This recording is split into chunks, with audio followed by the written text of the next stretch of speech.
from your breaking news and weather authority. This is 13 Wham News at 11. An RPD investigator who was caught on camera handcuffing an EMT inside Strong Hospital, reaching a disciplinary agreement to retire from the department. What this process shows is that we need a strong, independent investigatory body. That encounter with the EMT began when the investigator's police vehicle was dinged while crews were unloading a patient. Good evening, I'm Matt Malloy. And I'm Karen Edwards. 13 WAN obtained surveillance video of that July 2022 incident. The investigator was first placed on desk duty, then suspended. Now he's being forced to retire. Tonight, the EMT's attorney speaking out about the decision following RPD's announcement. 13 WHAM's Daniel Finkelstein joins us now with more. Daniel. Yeah, good evening to both of you. Charles LoTempio is no longer serving as a police officer in the city of Rochester. That's according to Chief David Smith, who says LoTempio violated RPD's general orders and rules and regulations during that encounter 2 years ago.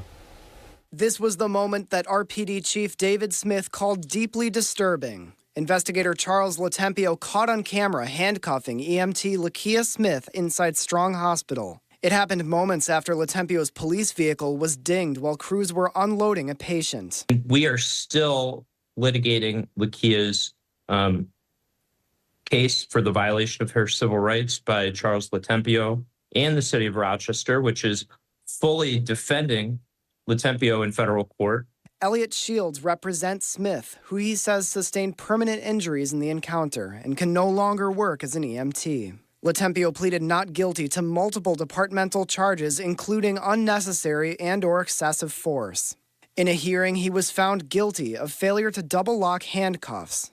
The recommendation, a counseling memorandum or training. Shields was critical of that hearing. The deck was stacked in favor of the RPD, and of course, he came out on the side of the officer, which is typical for what happens in these Article 75 proceedings. In a statement, Chief David Smith says he did not agree with that result and pursued an alternative disciplinary agreement, resulting in LoTempio's retirement. Additionally, under the terms of that agreement, LoTempio will not contest the city's application to have his police officer status revoked. He will retire after exhausting his accrued leave.